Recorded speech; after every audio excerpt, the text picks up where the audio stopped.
Advisers के managing director Rajesh Kothari जुड़े हैं। Rajesh ji, good morning.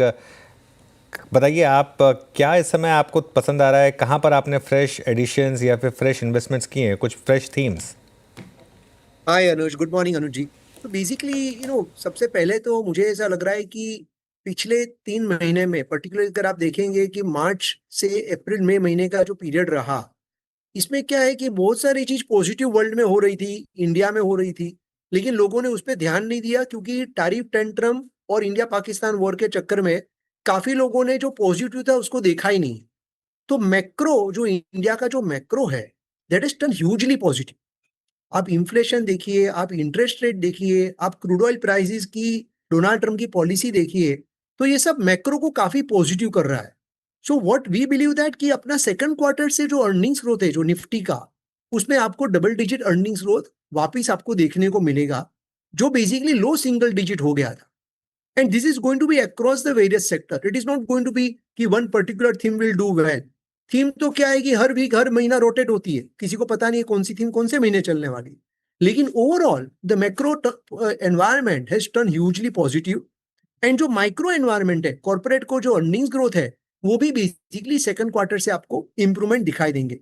तो मार्केट में ज्यादा one should not be too much cautious on the market. हमारी काफी इन्वेस्टर से बात होती है, काफी लोग अभी भी मार्केट में कॉशियस है। लेकिन हमें लग रहा है कि जैसे ग्रोथ वापस आता है, तो वैल्यूएशन का जो प्रीमियम है वो वापस India will again start getting the valuation premium. Okay. Rajesh ji, कल आईपी के आंकड़े भी आए। मैं अपना जो अगला टॉकिंग पॉइंट या फिर प्रश्न है वो वहीं से निकाल रहा हूँ। आज हम कमिंस के नंबर्स पर रिएक्ट कर रहे हैं। कैपिटल गुड्स पे आपका टेक क्या है? क्योंकि इस बार के आईपी के आंकड़ों में कैपिटल गुड्स की फिगर्स अच्छी नज़र आ रही हैं, मैन्युफैक्चरिंग की फिगर्स अच्छी नज़र आ रही हैं। कैपिटल गुड्स में प्राइस डैमेज भी काफ़ी सिवियर हुआ था। अभी आपका टेक कैपिटल गुड्स पे इस वक्त? कैपिटल गुड्स थीम में बेसिकली दो प्रकार है। एक है जो ओल्ड इंफ्रास्ट्रक्चर ग्रोथ ड्राइवर्स है, और एक है जो न्यू इंफ्रास्ट्रक्चर ग्रोथ ड्राइवर्स है।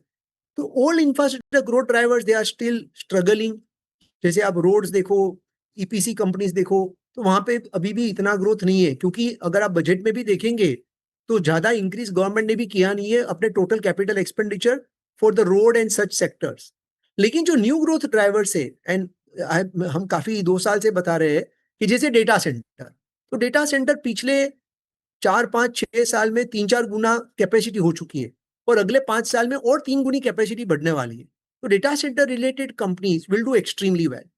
सिमिलरली एचवीडीसी टेक्नोलॉजी है, जो रिन्यूएबल एनर्जी को ट्रांसमिशन करने के लिए एचवीडीसी टेक्नोलॉजी का इस्तेमाल होते हैं, तो वहां पे बहुत बड़ा ऑर्डर बुक आपको दिखाई देगा। मीन्स करीब 10 15 20 हजार 25 हजार करोड़ का order inflow every year sector को मिलते जाएगा। तो ये सिक्युलर थीम बन जाएंगी अगले 3 साल में।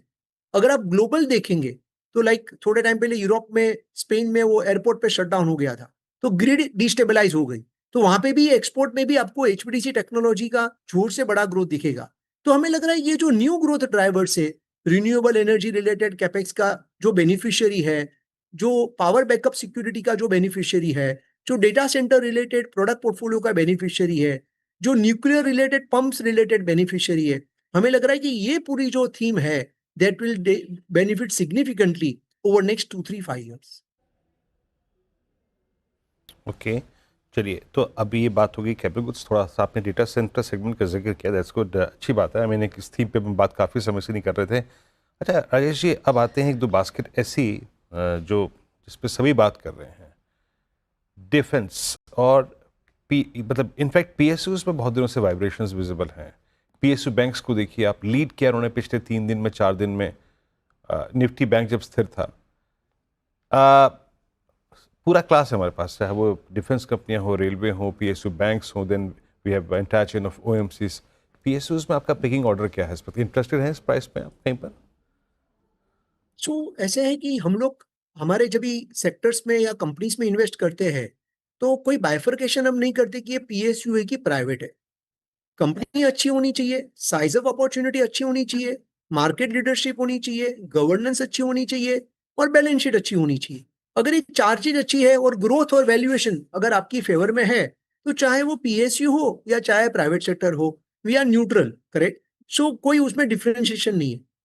हमारे पास पीएसयू बैंक्स भी है, हमारे पास कोई डिफेंस कंपनीज भी है, चाहे वो पीएसयू में हो या चाहे प्राइवेट में हो, और हमारे पास नॉन बैंकिंग और नॉन डिफेंस में भी बहुत सारी कंपनी कैपिटल गुड्स में भी है, जो पीएसयू भी है और प्राइवेट भी है. So I don't think there is something called theme called a PSU theme. ये क्या है? ये बेसिकली नरेटिव्स लोग चलाते हैं कि भी एक वीक में बढ़ गया तो PSU theme is doing well. ऐसा भी कोई बहुत बड़ा डिफरेंशिएशन भी नहीं है. अगर आप देखेंगे तो बैंकिंग को छोड़ के पीएसयू और प्राइवेट सेक्टर का वैल्यूएशंस में, for example capital goods, defence, तो उसमें कोई बड़ा डिफरेंस नहीं है. पीएसयू भी एक्सपेंसिव है और प्राइवेट भी एक्सपेंसिव है.